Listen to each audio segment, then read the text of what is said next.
Senator Brockman. We'll now move to question time, and Senator Farrell. Thank you.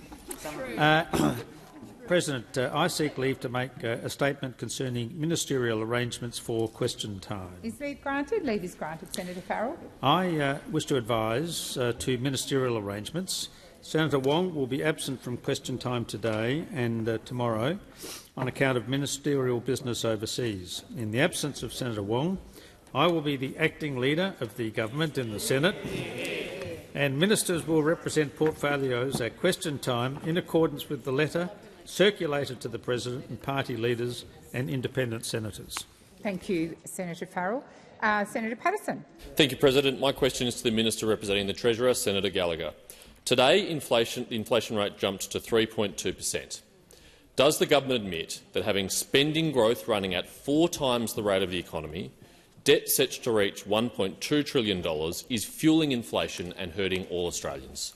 Thank you, Senator Patterson. Minister Gallagher. Thank you, President. And I thank Senator Patterson for the question. I'm glad to get a question on the economy. We haven't had one for a while from the opposition, so I am very pleased to get one. And I would say it's interesting to get a question from the party that went to the last election going to increase the taxes on every single 14 million employees, workers in this country, who went to the election with bigger deficits, higher taxes and bigger debt because they were going to borrow billions of dollars to raise electricity prices through the delivery of nuclear power stations. And I also note the inflation challenge that we inherited from those opposite.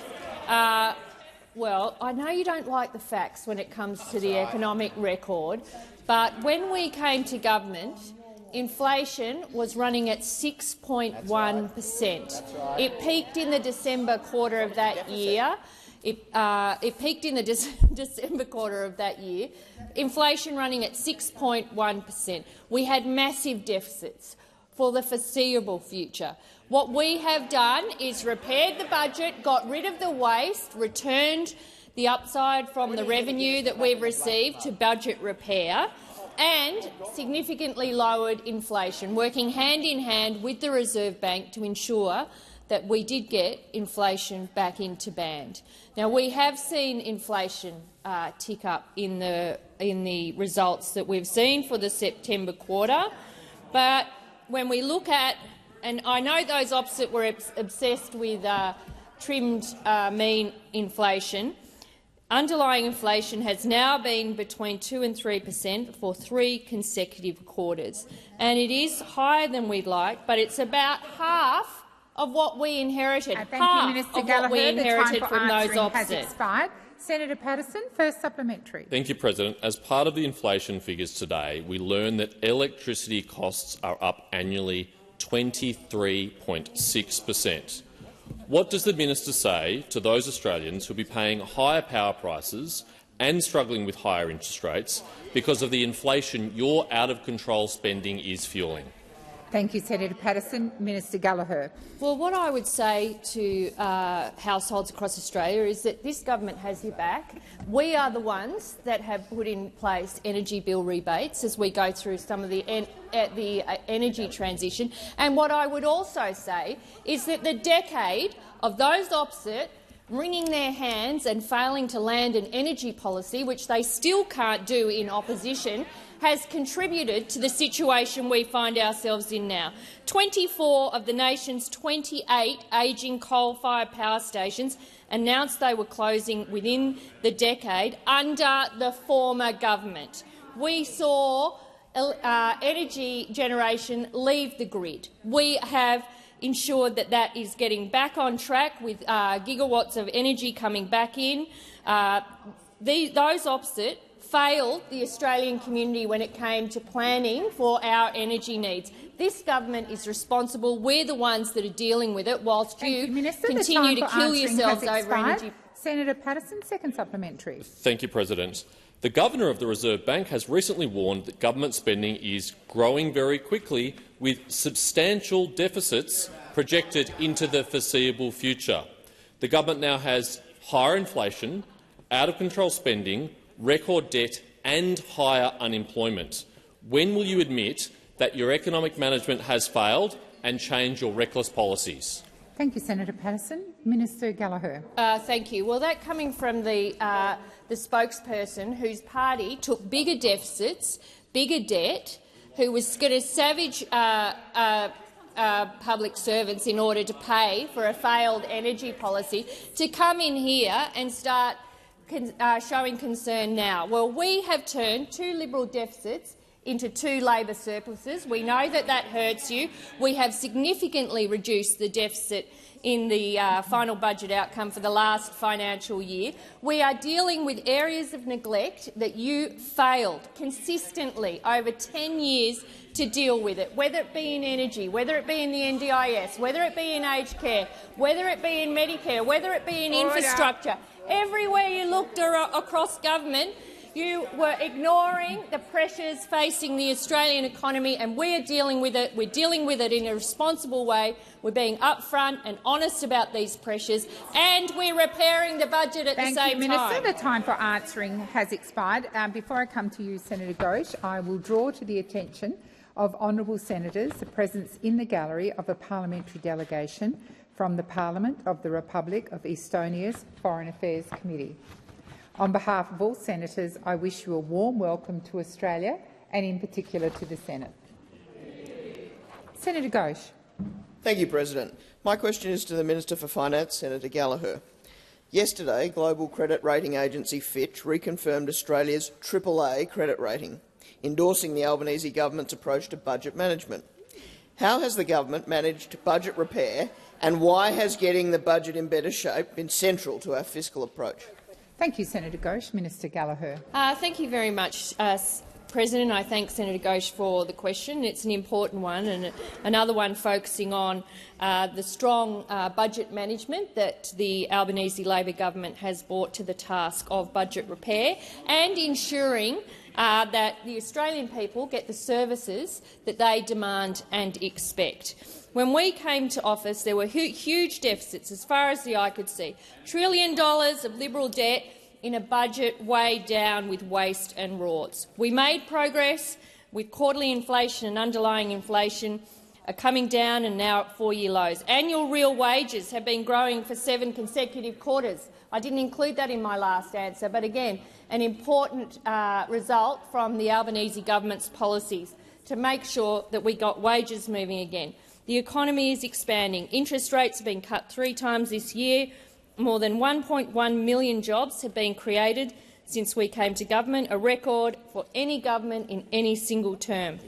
The average unemployment rate is the lowest of any government in 50 years, and when it comes to the budget, turning those 2 Liberal deficits into 2 Labor surpluses, bringing the deficit down to a fifth of what we inherited in our 3rd year. The budget position, I know it hurts you, I know it hurts to hear these facts.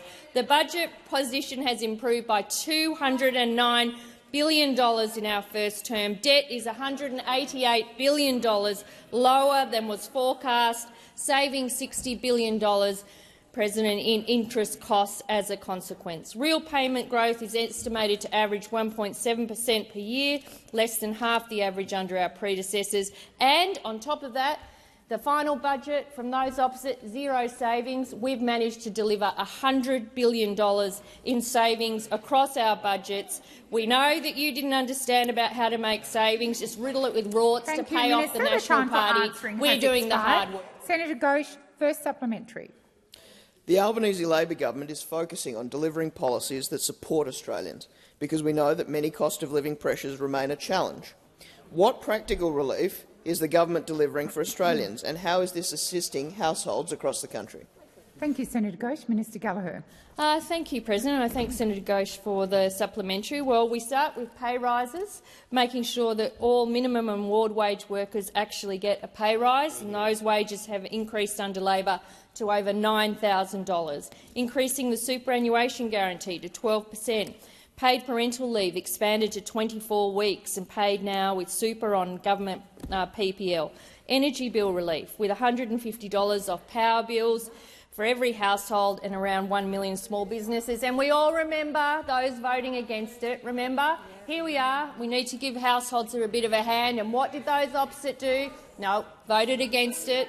No, didn't support it. And now they are in disarray, divided, visionless shambles that sit before us, arguing about energy policy. And just when you thought that all the people were going to come out and leave some of the discussion for the party room, another one comes out and tells Susan Lee what they really think. Senator Ghosh, second supplementary.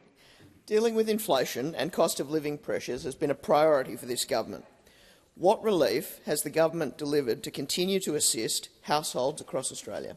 Thank you, Senator Ghosh. Minister Gallagher. Well, thank you, President. And we accept, and I thank Senator Ghosh for the supplementary, we accept that the job isn't done. We've done a lot in the first term, but there is more to do, which is why this government, as those over there eat themselves and tear the party apart, what we do over here is we work on solutions for the Australian community. We focus on the job of delivery and of making sure that the Australian people understand that their government comes in and works every day for them.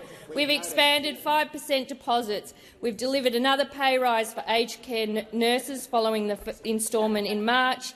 We've cut student debt. We're opening Medicare urgent care clinics and, of course, in the next few days, we will be seeing that bulk billing rate triple, not just for concession card holders and those under the age of 16, but for everyone that goes to the doctor. The incentive for bulk billing will be tripled from the 1st of November. This is a government that focuses on delivery and the Australian people. The time for answering has expired. Senator Bragg.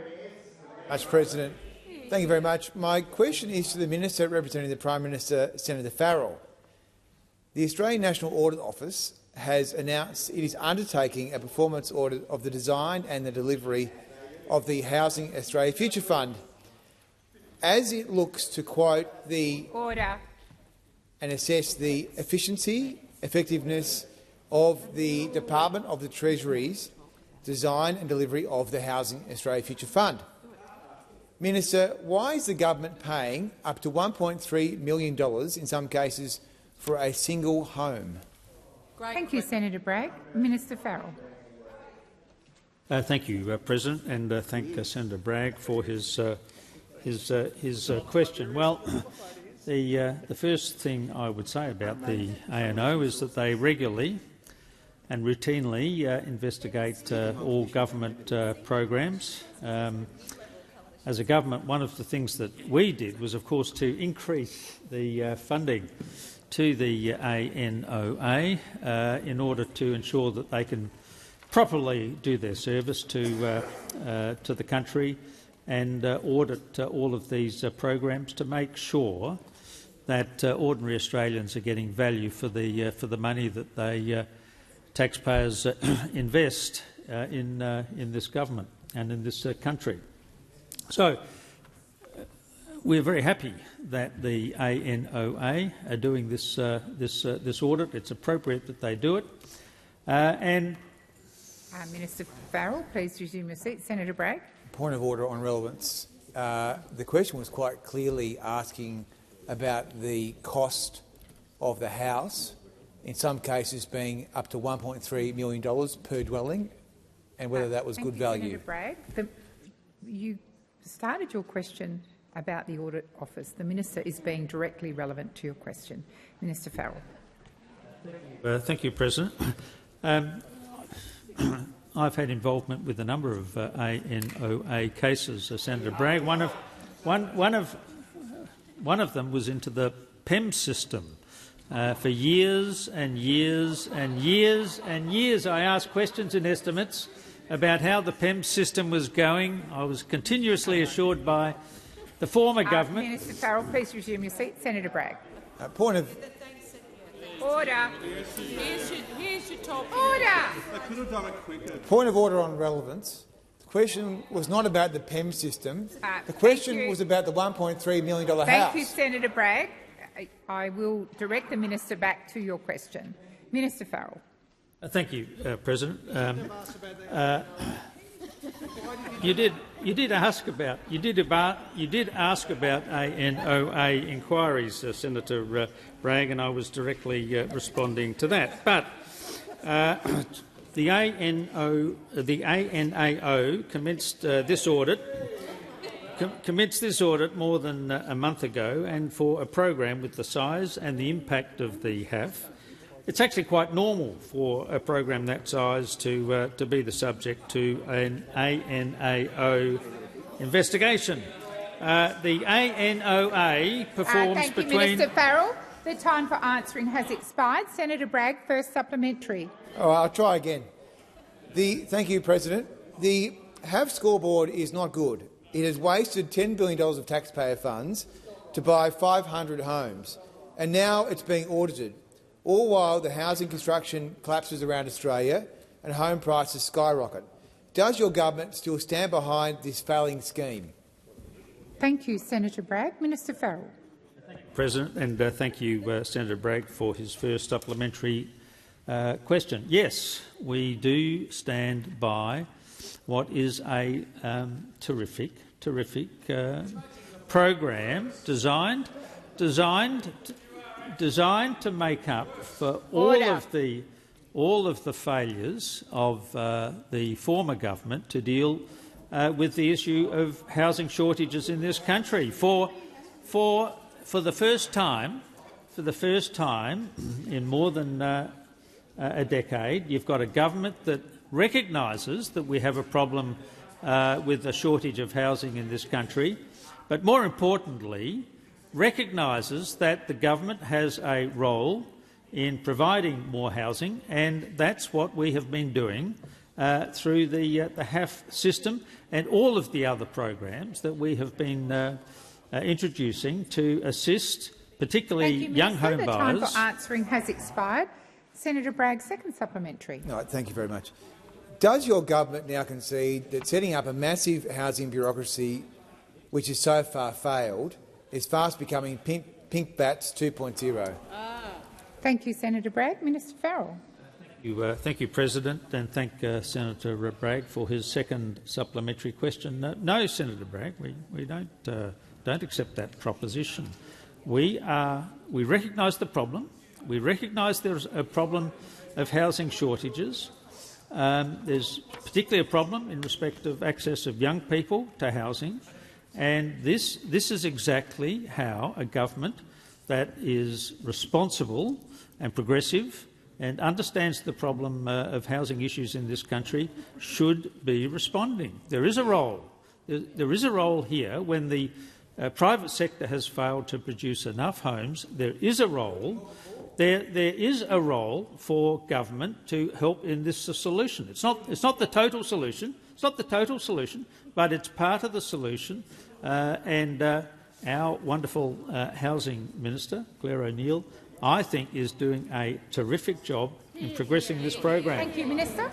Senator Barbara Pocock. My question is to the Minister representing the Minister for Housing. House prices have risen by more than 25% under Labor. It's getting worse. House prices are rising right now at their fastest rate in 4 years. Rents are up by more than 20%. Rental vacancy rates are at record lows. Labor promised to make housing more affordable, yet on your watch prices are spiking. Supply is too slow, demand is being overheated by tax breaks for wealthy property investors. We've just heard the HAF in disarray, the chair's resigned, the ANO is investigating its failure to deliver, a sure sign the wheels are falling off. Your policies are failing, and it's not like you weren't warned.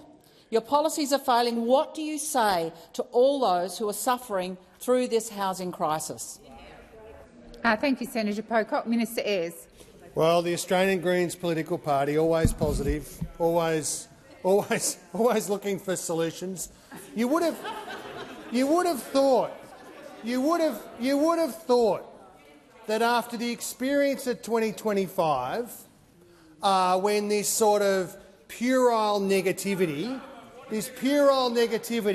hostility to state action in the housing market from the Australian Greens political party delivered them the result that they got, they might have just taken pause for a moment to consider the electoral and policy implications of what it is that they've been saying. But clearly no. Clearly no. clearly they're going to continue on the trajectory of relentless negativity, of hostility to government action in this area. I am going to draw you back to Senator Pocock's question. Well, so there's certainly a government here with a big agenda in housing. There's certainly, as you pointed to, the proper processes of government unfolding. An Australian National Audit Office process is nothing to be feared. It is a good thing. It is a good thing. They do 50 of them every year. And in my department, I welcome the ANAO into the department. I want them to be engaged with all of the agencies that I have responsibility for, because, you know what, they improve the performance of government. That is a good thing. That is a good thing. We don't have a glass jaw. What we're focused on is building houses. Building houses in every electorate, including in Brisbane, including in Griffith, all of these places where homes are being built. Thank you, Minister Ayres. Senator Pocock, first supplementary.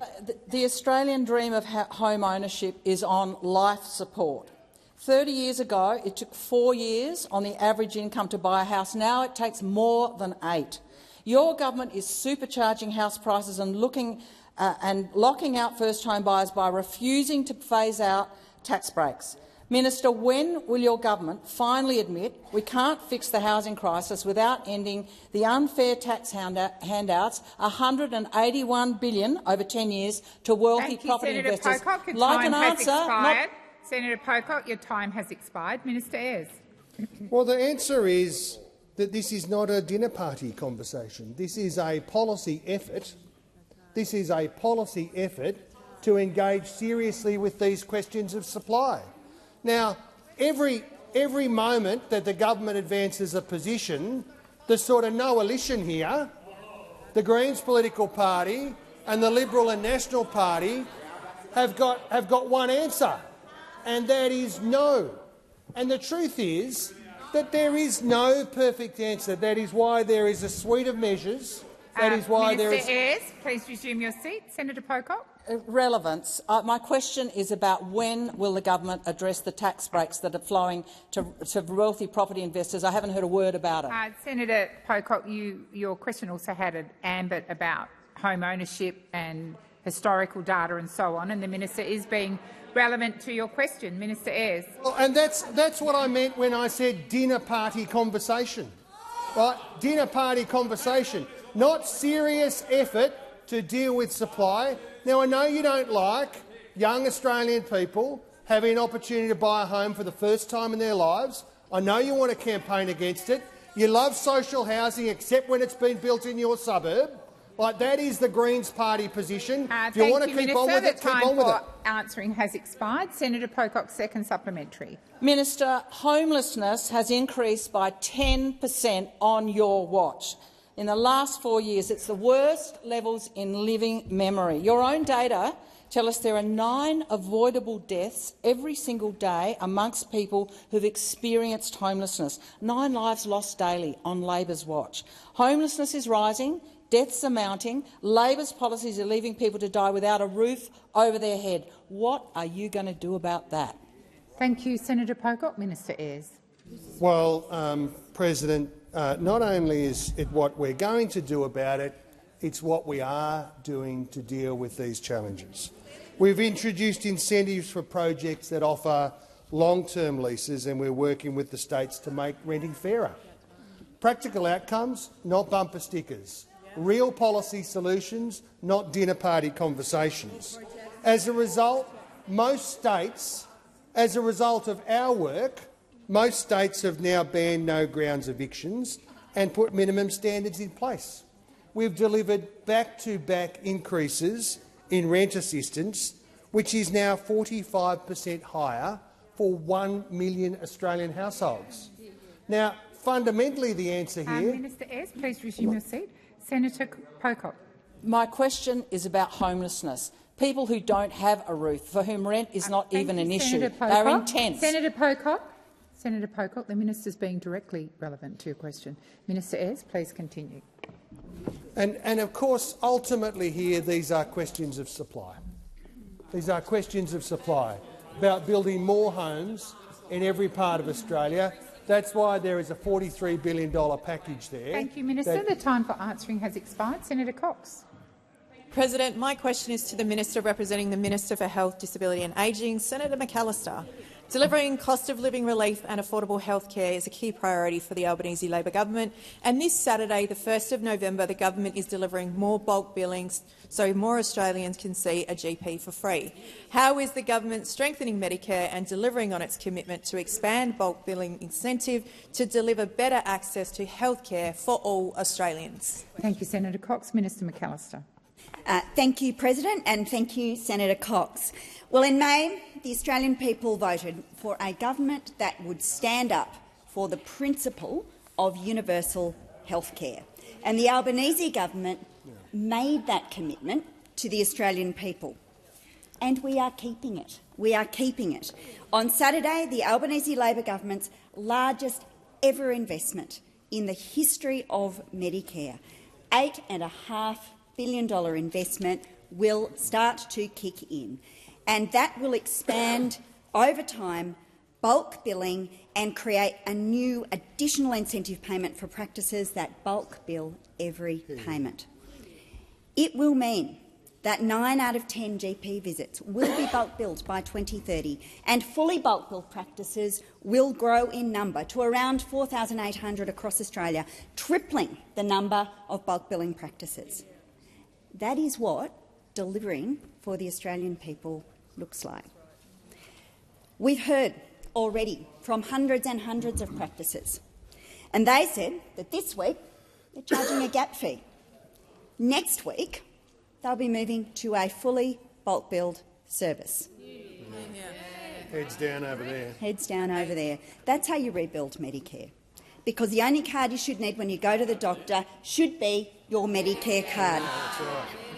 And in our first term, the Albanese Labor government delivered $3.5 billion in 2023 to restore access to bulk billing for the 11 million patients that it covered. And they're quiet about that one too, because that vital investment was necessary to start to rebuild bulk billing after a decade of coalition neglect. And this Saturday we're taking the next step by delivering the largest ever investment in Medicare to back in universal health care for Australians. Thank you, Minister McAllister. Senator Cox, first supplementary. Thank you, Minister. The Albanese government's expansion of bulk billing incentive will deliver one of the biggest systemic changes to Medicare since its inception. What measures has our government taken to assist GPs who want to take advantage of the increase in the bulk billing incentive? Thank you, Senator Cox. Minister McAllister. Well, I thank Senator Cox for the question, President, because we know this will be a big change for many general practices across Australia. That's why in September this year the government launched a calculator to allow practice managers and GPs to get a more accurate estimate of the financial impacts of moving to a fully bulk billed model. And it provides practice managers and GPs with tailored income assessments based on their consultation mix, their current billing model, their location and concessional patient proportion to support decision-making by comparing different scenarios. It's helping practices and GPs see how mixed billing practices will be better off when they switch to a fully bulk billed model. And that is why we're confident that hundreds of practices will be moving to fully bulk billed services from this weekend, because they know it's good for patients and they know it is good for their bottom line. Thank you, Minister. Senator Cox, second supplementary. Thank you, President. When the Albanese Labor government was first elected, the Royal Australian College of General Practitioners described bulk billing rates as, in, I quote, free fall. How have the government's policies affected bulk billing rates, and why has the government taken this approach? Thank you, Senator Cox. Minister McAllister. Well, thank you, President.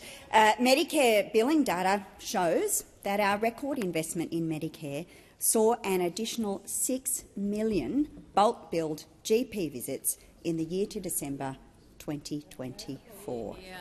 And it stands in stark contrast, doesn't it, colleagues, to the record of those opposite, because the truth is that there's a reason that bulk billing rates were in freefall, and it was the Coalition's 6-year freeze on the Medicare rebate which ripped billions out of Medicare.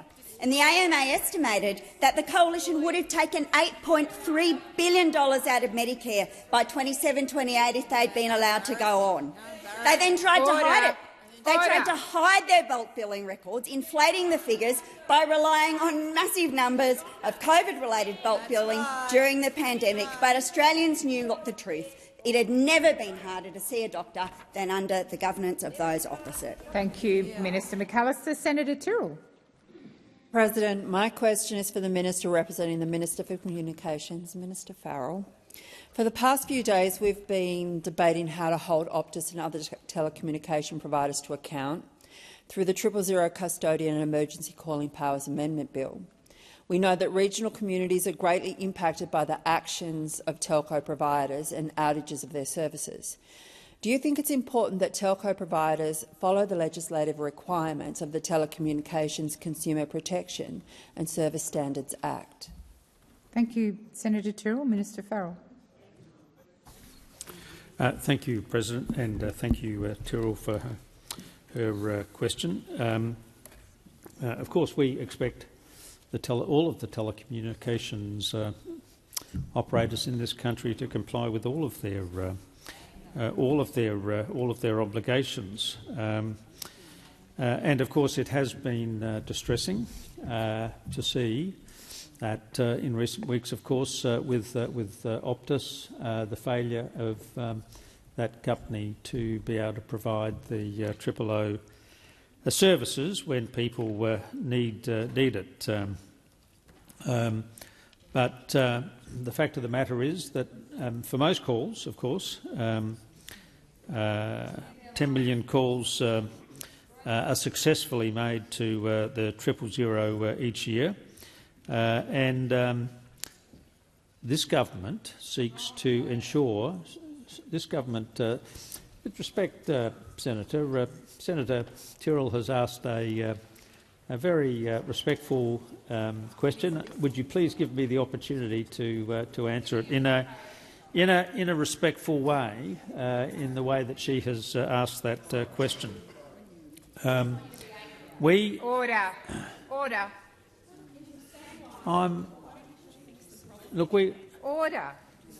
We're an action government. Where we see a problem, where we see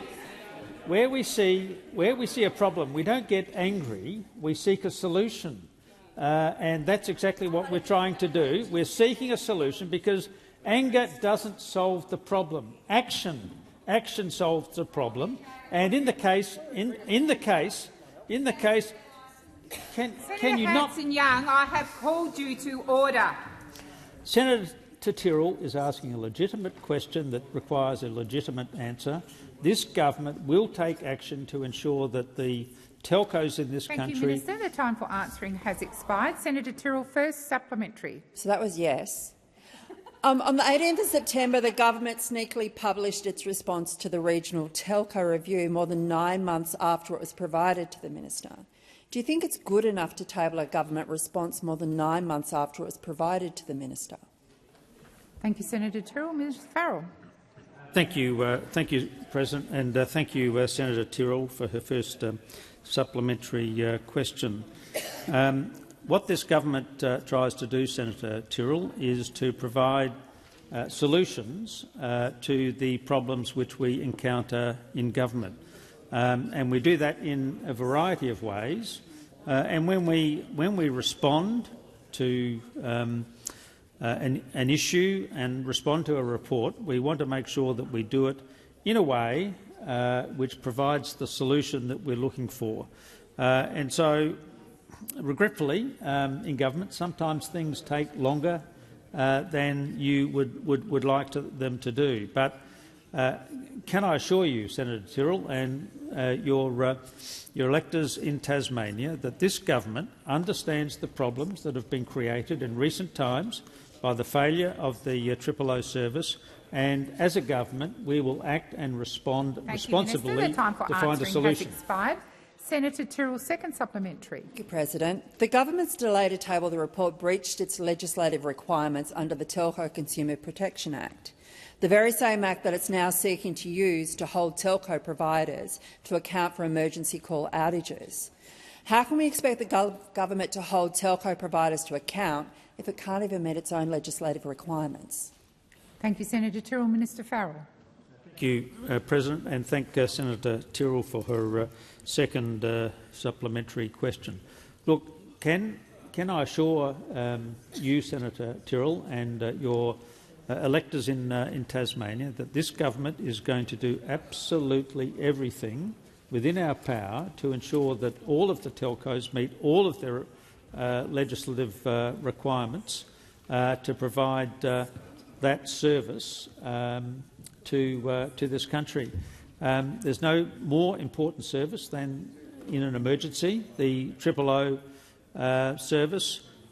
We want to ensure that all of the telcos understand their obligations and comply with them, and as a government we will take action to ensure that that's exactly what happens. Again, we've got a terrific minister in this space. She understands all of the issues, and we will find a solution to this problem as we do for so many others. Senator Brown. Thank you. Thank you, President. My question is to the Minister representing the Minister for Housing, Senator Ayres. The Albanese Labor government is delivering on the commitment to build more homes and make it easier for Australians to buy them. On the 1st of October, the 5% deposit scheme was expanded to be available to all first home buyers. How many people have signed up to the scheme under the government, and what parts of the community are benefiting from the expanded scheme?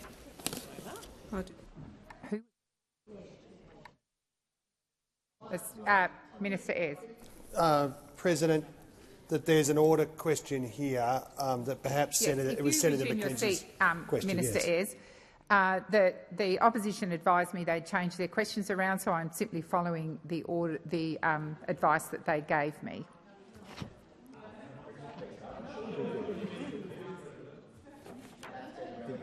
Okay, I did seek clarity. I misunderstood. I beg your pardon. So I'll call Senator McKenzie. So my apologies to the chamber. Thank you, Madam President. My question is to the Minister representing the Minister for Infrastructure, Transport, Regional Development and Local Government, Senator McCarthy. Yet again we see another 60 Minutes report that continues to expose the ongoing influence of the CFMEU on federally funding projects as part of the Big Build in Victoria. What steps is the minister taking to ensure hard-working taxpayers' money is not being used to line the pockets of union officials and purchase lavish gifts such as gold bracelets given to former CFMEU official John Perkovic, as seen in the recent 60 Minutes report by Nick McKenzie? Thank you, Senator McKenzie. Minister McCarthy. Thank you, President. Well, we've said on the record here in the Senate and in the House that we are the party of government who took very strong action in regards to the CFMEU, Senator. And we know, no, this is important. Senator McKenzie, this is important. You've asked your questions. You know, everyone deserves to be safe and have their rights respected on building sites. And we came out very strongly in regards to that. We are the government who brought this in. No. Senator McKenzie, you asked a question. We are the government. We are the party that moved to make it safer on work sites. That's right. And we know that the movement of, that the decision by our Prime Minister to do that has enabled that to occur across the country. Minister McCarthy, please resume your seat. Senator McKenzie, you have asked your question. Your role now is to listen in silence, not to make running commentary. Minister McCarthy, please continue. And, President, you know, this side have form. They do have form in wanting to in wanting to forget the fact Minister McCarthy, that they had Minister nothing McCarthy, to do please, with wanting to— Please resume. Senator McKenzie, I have personally asked you not to interject, and you've completely disrespected me by continuing to do so. As I've said before, if you can't listen in silence, leave the chamber. Minister McCarthy. Thank you, President. Well, as I said, this side have form. They have form in doing nothing. Nothing. They come in this Senate, Minister they McCarthy, pick up— please resume your seat. Senator McKenzie. Point of order on relevance, Madam President. The minister has gone nowhere near the claims made on 60 Minutes, nothing to do with the action and behaviour of the CFMEU on Victorian work sites, and I would ask you to draw the minister to the question. Senator McKenzie, you asked about government action. The minister is being relevant, and I will continue to listen to her response. Minister McCarthy. Thank you, President. And I remind the coalition that in doing nothing, you allowed crime to increase at phenomenal rates. That's exactly right. At phenomenal rates. Exactly and you right. come in here, and you pose this question. Under you. You pose this question as though you have a real concern for those workers. Order. Order across the chamber. Order. Minister, please continue. So you come in here posing this as though you have real concern for questions around workers and workers' rights and workers feeling safe and workers having a future. No, you are not that party. You are not that party. So do not come in here and put that question as to what have we done. What did you not do when you were in government in regards to keeping it safe for workers on those building sites? Thank you, Minister. The time for answering has expired. Senator McKenzie, first supplementary. I'll try again.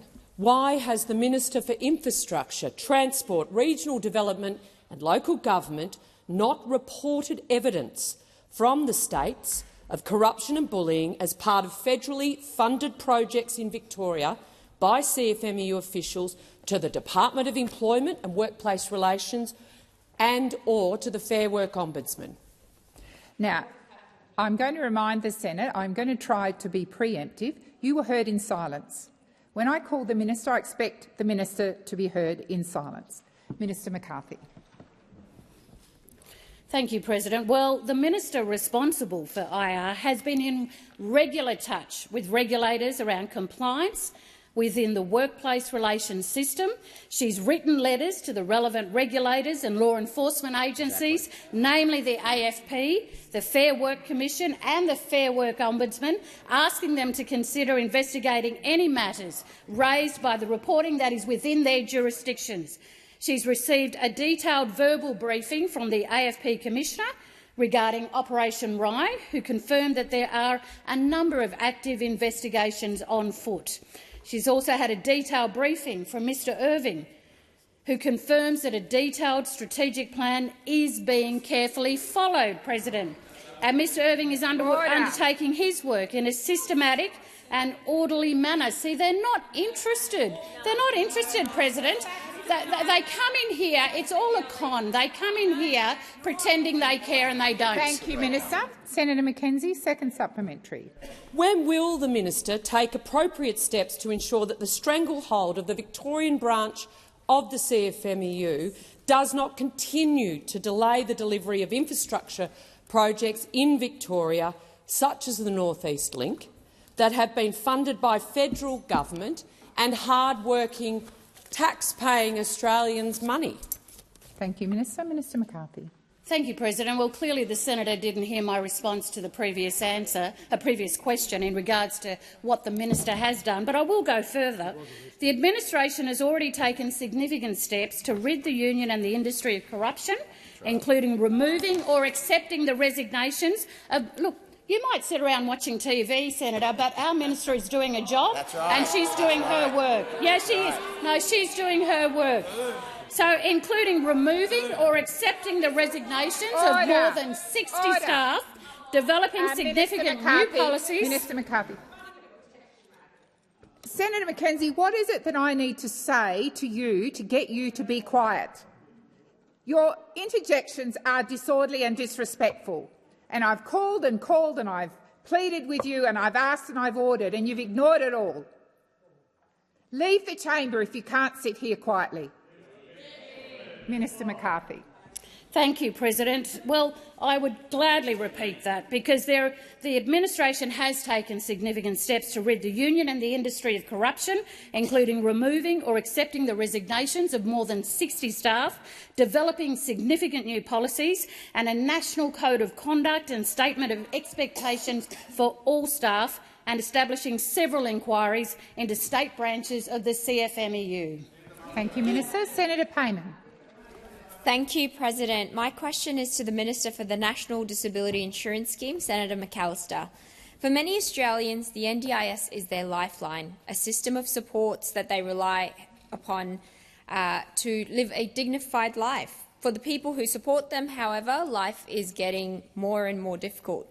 Costs are going up, yet prices remain frozen. A recent study involving 63 registered NDIS providers found that majority of providers on the NDIS run at a loss. I've met with providers here in the capital and my own constituents in my home state of Western Australia.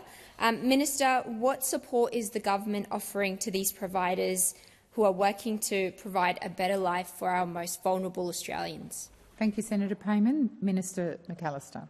Thank you very much, President. Well, Senator Payman, you raise an important issue in relation to the NDIS, because you are right to identify that this is a world-leading program and one that has substantially changed the lives of many people with disability.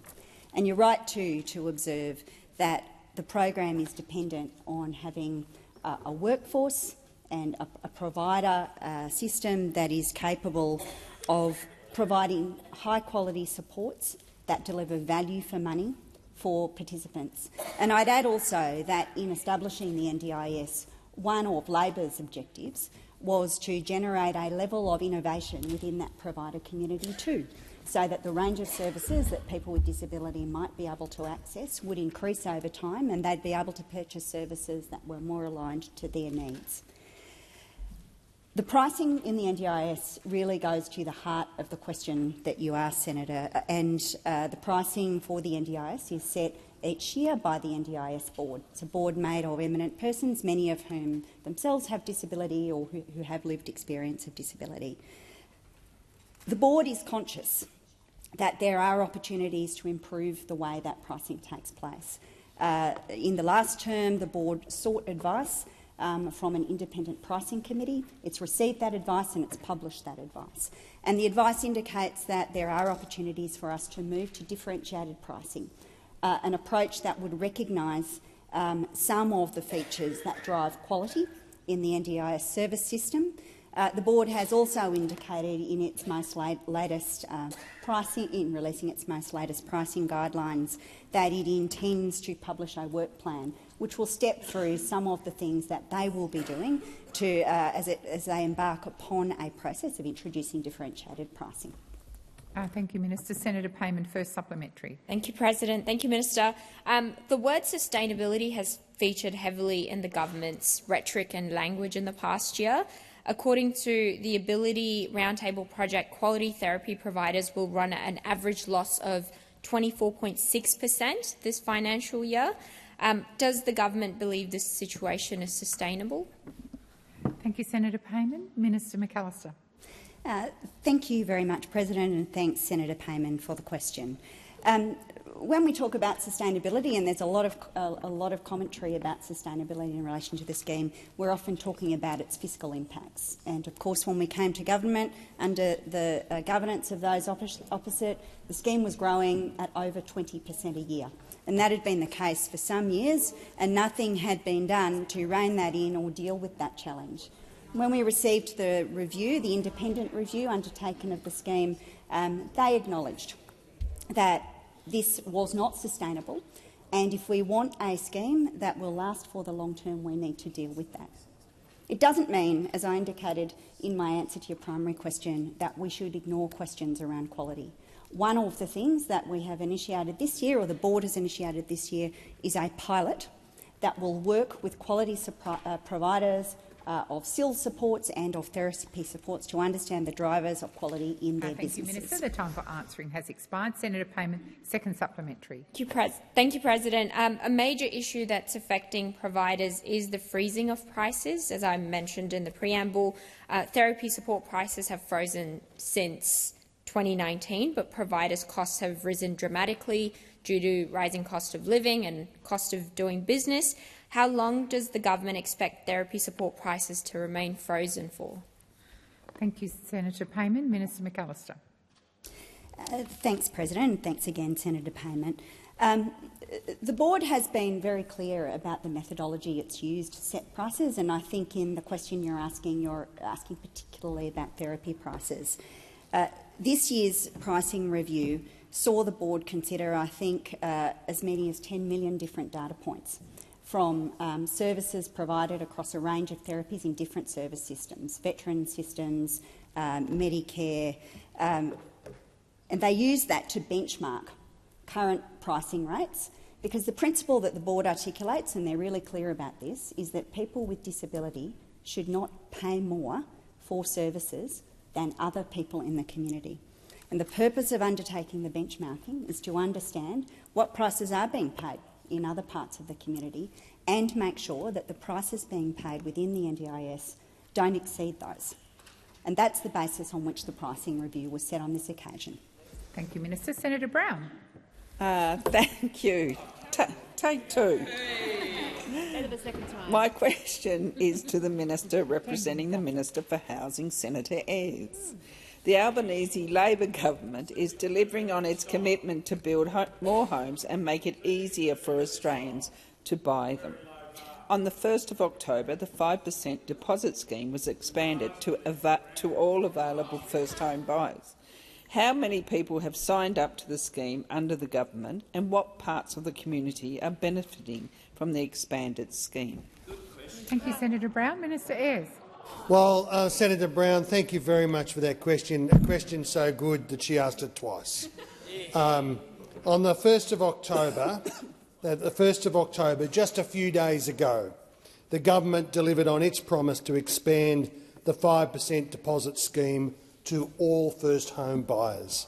That is 3 months ahead of schedule. And, President, I am very proud to tell the Senate that more than 190,000 Australians have brought their own home with a 5% deposit since the Albanese government was elected in 2022. That's around twice as many as under the coalition.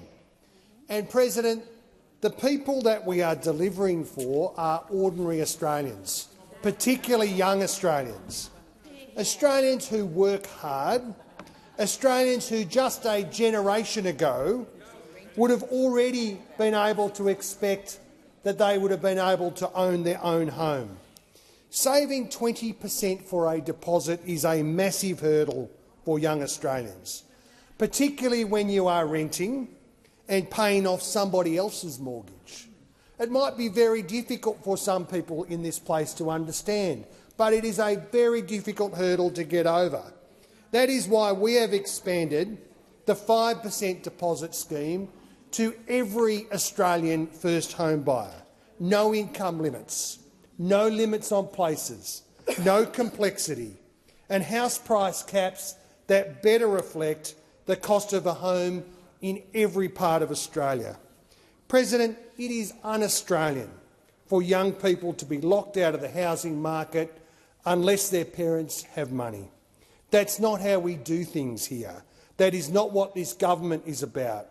Expanding this scheme is the right thing to do. It is fundamentally fair, and it's made a real difference to young Australians. Senator Brown, first supplementary. Thank you.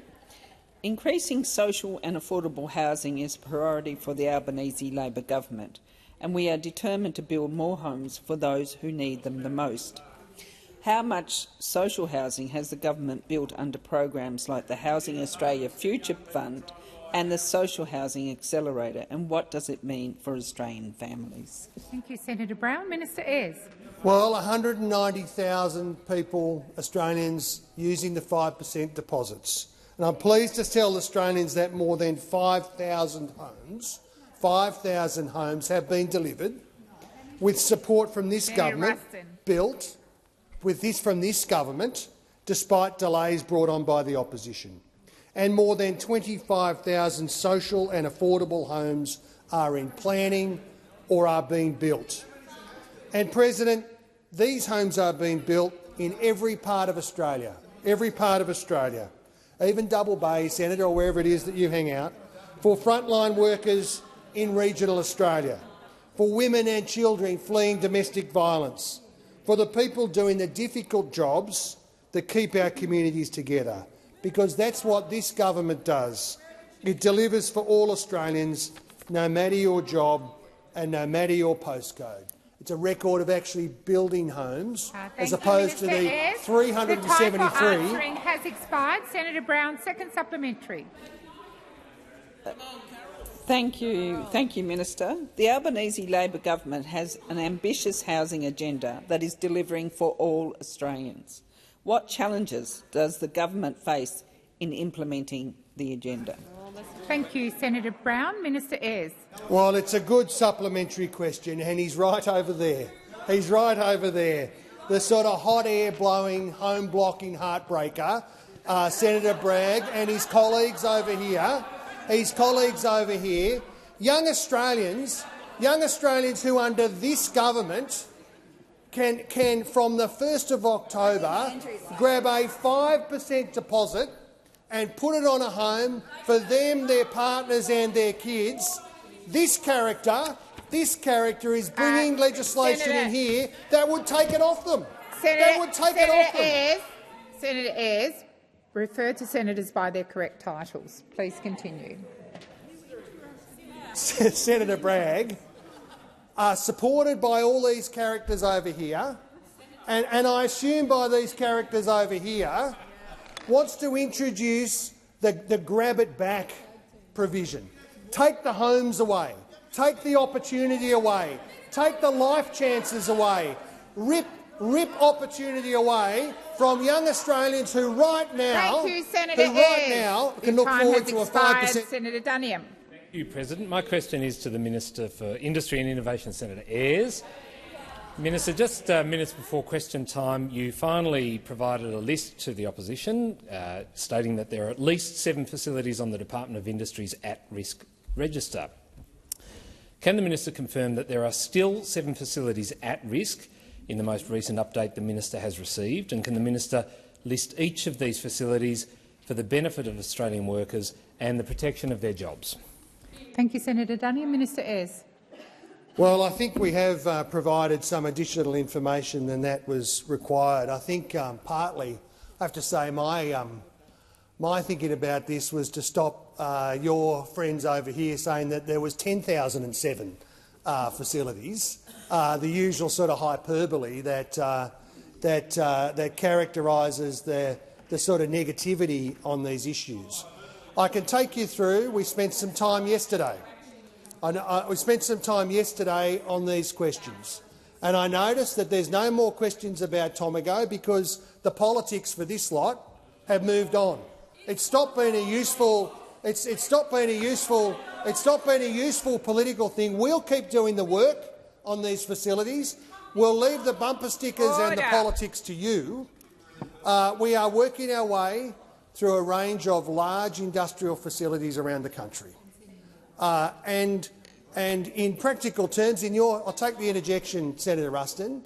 In your home state of South Australia, what we have done is secure the future of the Port Pirie lead smelter, owned by Nyrstar, owned by Trafigura, with a very significant investment. That lead smelter will, as a result of our support, as a result of your support, you wouldn't have done anything. As a result of the package that we have delivered, will in addition be producing critical minerals for our partners in the United States and anybody else amongst our partners who wants to purchase it. This is a significant investment alongside the steel-making facilities in Whyalla, alongside future AUKUS submarine production, investment in the industrial capability of South Australia. It's about securing the facilities that are under pressure now and making sure that we invest in the jobs of the future. The time for answering has expired. Senator Duniam, first supplementary. Thanks, President. Minister, you didn't tell us which facilities were on the list. Is Liberty Bell Bay, which employs hundreds of Tasmanians, on the minister's at-risk list? And is Rio Tinto's smelter in Bell Bay, which also employs hundreds of Tasmanians, on that list too? Thank you, Senator Duniam. Minister Ayres. Well, as you know, the facilities that are on that Near Port Pirie, which I spent some time talking about before, Near Star Hobart, another facility that we've delivered a very important package for, Tomago, that was the centre of discussions yesterday and will be the focus of our work for a long time to come, Glencore Mount Isa, where we delivered a package of support that has secured industrial capability in northwest Queensland, Dyno Nobel Phosphate Hill, which is a facility that is related to that and in that region, Ayres, Liberty please. Bell Bay and Bell Bay Aluminium. And I have on both of those issues discussed them in great detail many times with your friend and former colleague Senator Abetz, with the Premier of Tasmania, and with you. And I'll continue to be working very hard on the future of those important facilities. Senator Duniam, second supplementary. Thanks, President. Will the minister confirm, given there's been no assurance around the jobs I've asked about, that the only job he's actually created is one for his union mate, former AMWU official Glenn Thompson, appointed to the National Reconstruction Fund Board, the very fund meant to be independent from political interference? Thank you, Senator Duniam. Minister Ayres. Well, you know what we'll do is we'll focus on the work in industrial facilities. I'm very pleased with the appointment that you've just referred to. Actually, somebody who's contributed more than everybody here combined to the future of manufacturing in Australia, particularly on AUKUS submarines, particularly on shipbuilding. He's made a real contribution. Your contribution in the last term of government was a former Defence Industry Minister who said Australians couldn't build a canoe. Right? That's the sum of confidence that you lot have in Australian industrial capability, booting the car industry offshore, doing a big fat zero, big fat net zero from your team on industrial capability, on building energy for industry, and on blue-collar jobs. We'll just keep on with the work. The time for answering has expired. Minister Farrell.